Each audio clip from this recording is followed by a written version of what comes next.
Jadi karena banyak yang dibaca, akhirnya kita bikin dua. Yang satu tentang tadi yang buku yang Palestina Sayang Palestina Malang, yang satu lagi kita bikin juga tentang sejarah nabi-nabi Bani Israel. Khusus loh ini, Bani Israel semua ini. Nah, cuman itu belum selesai karena banyak sekali. Jadi kita kan akan berbicara tentang kehidupan mereka, tentang berbagai mukjizat yang Allah berikan kepada mereka, pergaulan mereka, dakwah mereka. Ternyata masih banyak kisah-kisah yang memang belum sampai pada kita kan, gitu. Iya, Tapi yang betul. jelas dari zaman dulu pembelokan sejarah itu sudah ada. Termasuk sekarang ada kemungkinan bersambungnya sekarang kelompok Ba'alawi dengan Bani Israel yang ke-13. Kan dalam buku saya itu saya bahas itu. Siapa Bani Israel yang ke-13 itu sebetulnya? Jadi kalau kita runut Yes. dalam sejarah itu sangat besar kemungkinan mereka itu memang dari Yahudi, sangat besar. Tapi bukan menisbatkan bahwa Yahudi itu semua jelek, enggak. Yang soleh soleh aja. Orang Yahudi juga kan banyak orang-orang Yahudi sekarang yang tinggalnya di Israel itu yang beragama mereka keturunan Yahudi tapi agamanya Muslim. Sholatnya di mana? Yeah. Di Masjidil Aqsa.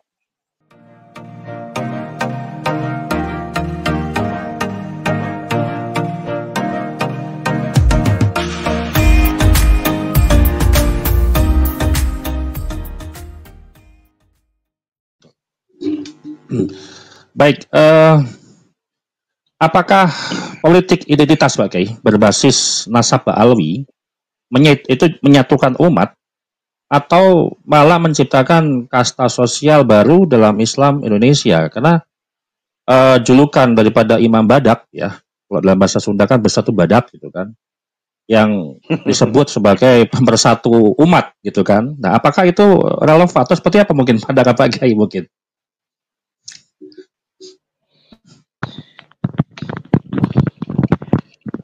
Kan memang dari dulu juga kalau kita sekarang urutkan sejarahnya bahwa penciptaan klan Ba'alawi ini kan memang untuk menjadikan bahwa para kiai, para bangsawan ini akan bertekuk lutut kepada mitranya penjajah Belanda.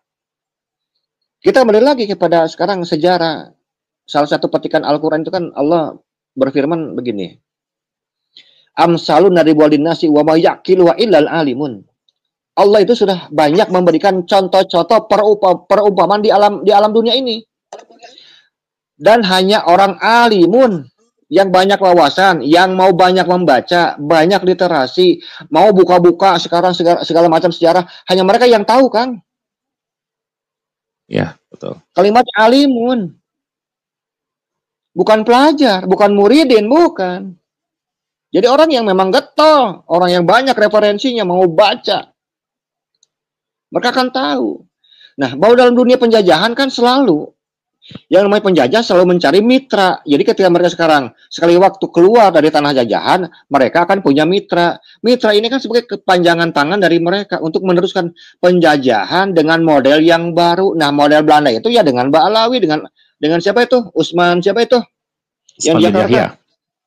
Usman bin Yahya. Itu pahlawan dari mana? Wong dia sekarang dapat gelar pahlawan itu kan penghargaan dari kerajaan Belanda, betul nggak? Iya, betul. Iya. Sekarang kalau kerajaan Belanda memberikan sekarang gelar kehormatan untuk sekarang bangsa Indonesia, artinya ya jelas dia itu mitranya. Dia itu sohibnya. Sekarang saya tanya, ada nggak sekarang kerajaan Belanda memberikan pangkat yang sama kepada warga pribumi Indonesia di zamannya sekarang Usman bin Yahya? Ada nggak? Nggak ada. Ya memang nggak ada. Artinya apa kalau nggak ada? Satu-satunya mitra Belanda itu ya Usman bin Yahya. Balik lagi. Gampang kok kita bicara fakta. Masa yang begitu aja sampai nggak ngerti ya. Para kiai, para ajengan, ada yang orang menyebutkan ulama kekeh, udah tahu salah. Jangan jadi apa ya, jangan jahil murokab gitu maksudnya. Udah salah ngotot, kan malu ya. Ya, betul. Diminta data nggak punya. Justru mereka yang menamai kita tuh jahil merokap, pendukung keimat. Iya kan, kalau misalnya kalau orang-orang jahil merokap udah dulu kan begitu, dianggapnya kita nggak tahu dalil. Banyak kita sekarang yang tidak siap tentang data dan fakta yang ada. Semua diputarbalikan. Memang begitu mereka itu. Susah lah. Saya tuh khawatir mereka tuh sudah masuk dalam ayat sumun bukmun om yong faum la yarjiun. Tapi alhamdulillah ternyata banyak sekarang mukibin yang balik lagi, berarti tidak mutlak ayat itu ya, tidak la yarjiun. Ternyata masih ada yang balik lagi. Asal pada sumun bukmun om yun fahum. Tapi balik lagi karena dengan rahmat Allah. Terus informasi yang disampaikan, Allah bukakan akal sehat mereka sehingga mereka mau menerima dalil-dalil kita, kan bisa dibandingkan. Ya data by data lagi. Allah kan sudah berfirman juga dalam Al-Qur'an, apa? Ya ayyuhallazina amanu in ja'akum fasiqun binaba'in fatabayyanu itu kan bukan sekedar check and recheck, tapi teliti yang benar. Diteliti dulu coba, betul nggak ini beritanya? Khobarnya benar nggak? Sahih tidak? Doif, paudu. Karena orang yang bawanya sekarang berpakaian sekarang kayak ulama, dia nggak punya ulama, ya nggak bisa lah sekarang orang yang pakai baju ulama dianggap ulama. Kalau begitu kiasnya berarti orang yang pakai baju raja sama dengan raja, kan nggak begitu juga, Kang ya? Iya betul ini. Iya tuh gimana? Kalau sekarang kita pakai baju pengantin, apa kita sama dengan pengantin gitu? Ya. Kalau kita sekarang pakai baju sekarang penyanyi rock, apakah kita sama dengan penyanyi rock? Kan enggak. Begitu juga karena sekarang orang-orang pakai baju gayanya ulama, apa aja sama dengan ulama? Ya enggak, itu mah cuma baju itu mah. Nah, inilah salah satu kelemahan bangsa kita yang saya akui, kita tuh gampang percaya, Kang. Iya, gampang dipengaruhi Pak Kiai, gampang dibentuk gitu kan. Gampang dibentuk karakter-karakter itu, padahal kita itu Masya Allah punya leluhur itu yang luar biasa. Leluhur kita luar biasa. Makanya aneh, sejarah leluhur kita tidak pernah mau belajar dan tidak mengenal siapa leluhur kita sesungguhnya. Loh, tiba-tiba sekarang leluhur bangsa lain dipuja, dipuji, dilindungi. Wah, nges beak karep ya pokoknya macam orang Sunda mah ya. Ini kan orang-orang sekarang yang terlalu memuja dan memuji leluhur bangsa orang lain, dan dia melupakan leluhurnya sendiri. Sebetulnya kan mereka sudah masuk dalam ilmu sejarah sebagai pengkhianat bangsa sebetulnya. Harus tahu itu. Betul. Sekarang balik lagi kalau bicara karomah, tidak ada satupun sekarang di Indonesia semua yang namanya Ba'alawi yang kalau andaikan mereka punya karomah yang mampu mengalahkan karomahnya Raja Anom Tanah Sunda, Gubernur Jawa Barat, Kang Dedi Mulyadi. Nggak ada itu. Ya, betul. Bapak Aing gitu, Kang Dedi.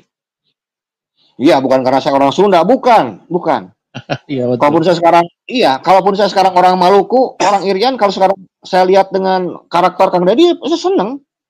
Jadi nggak ada urusan suku, nggak. Kita bicara karakter. Gitu. Ya, baik. Kita rindu. Dan kita sudah lama rindu. Ya, monggo, lanjutin Pak Kiai. Enggak, udah sok gimana? Mau nanya apa lagi? Oke.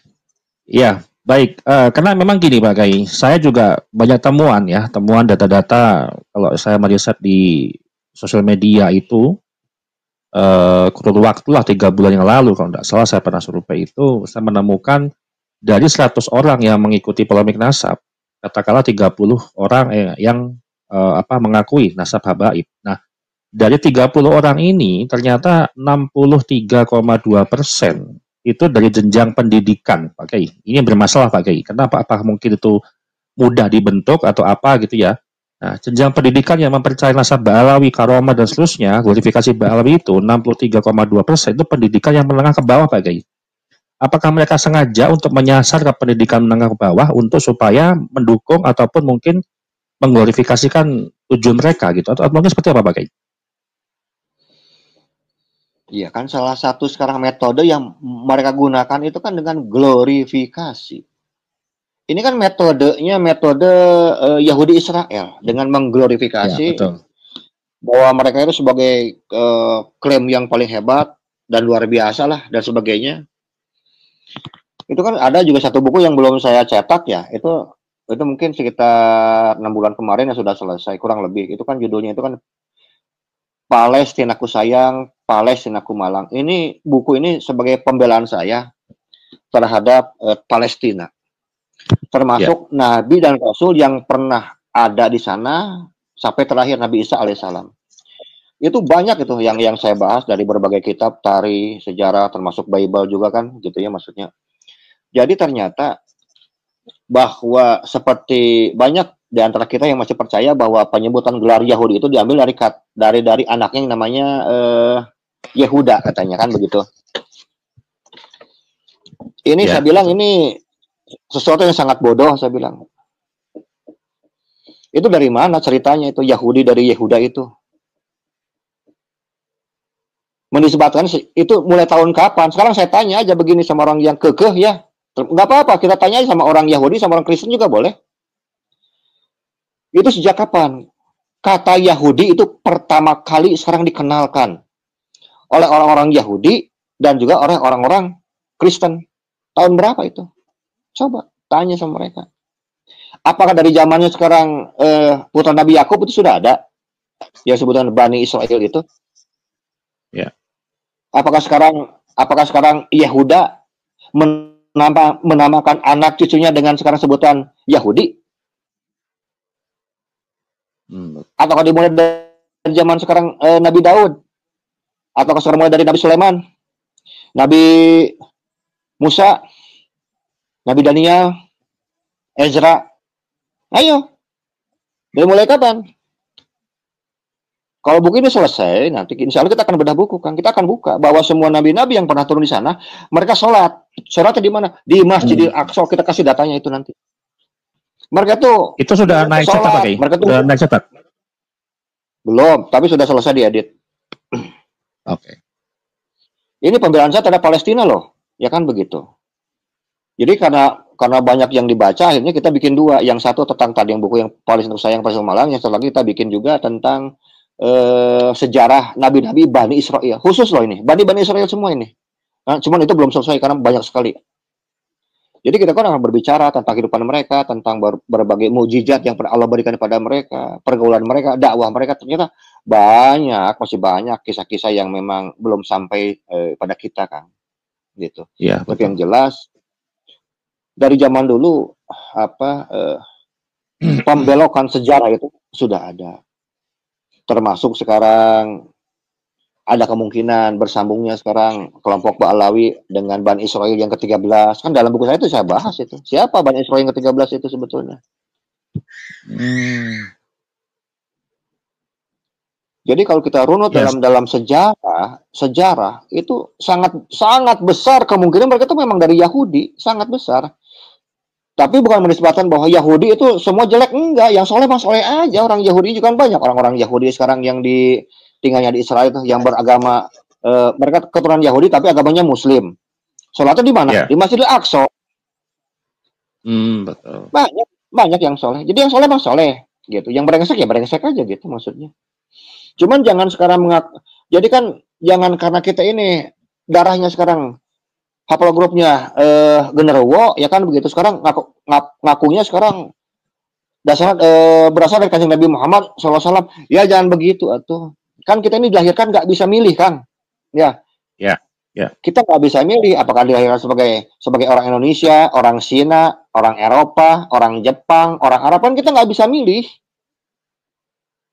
Ya kita harus bersyukur apapun yang Allah berikan, ya sekarang kita pertanggungjawabkan. Kan nggak ada sekarang yang haplogrupnya genderuwo masuk neraka mutlak, nggak ada itu. Dan nggak ada juga orang sekarang yang haplogrupnya sekarang genderuwo otomatis masuk surga, nggak ada juga. Jadi nggak perlulah membanggakan sekarang nasab, haplogrup dan sebagainya. Kelakuannya sekarang tukang bohong, jelek segala macam. Kan nggak penting kalau bahasa itu haplogrup itu, benar kan? Saya pribadi itu nggak penting buat saya pribadi ya. Haplogrup apapun buat saya, sekarang kita manage dengan baik, kita maintenance dengan baik. Agar kita menjadi seorang muslim yang menusantara, yang mampu mencintai, menghargai bangsa dan negara kita secara utuh, semaksimal mungkin. Dan kita hargai juga saudara-saudara kita sekarang yang non-muslim, yang berbeda suku, berbeda agama. Karena kita ini bangsa dan negara Indonesia. Kita ini warga negara Indonesia. Jadi kita tuh nggak perlu sekarang lihat orang Cina sekarang jadi sedikit jadi ngewa dan sebagainya. Mereka tuh WNI kok. Karena banyak orang-orang Cina yang soleh, orang-orang Cina sekarang yang menderma. Di saat sekarang kita sekarang pelit, mereka sekarang menderma. Jadi jangan dilihat sekarang rasnya, jangan lihat sekarang warna kulitnya, jangan dilihat sekarang mereka ini bolotot atau sekarang sipit, enggak, jangan dilihat. Mereka ini menu Nusantara tidak. Mereka ini adalah orang-orang sekarang yang mampu berbaur bersama dengan kita, merawat dan membangun Indonesia atau tidak. Ataukah mereka termasuk orang-orang yang ingin menghancurkan Indonesia sebetulnya? Ya.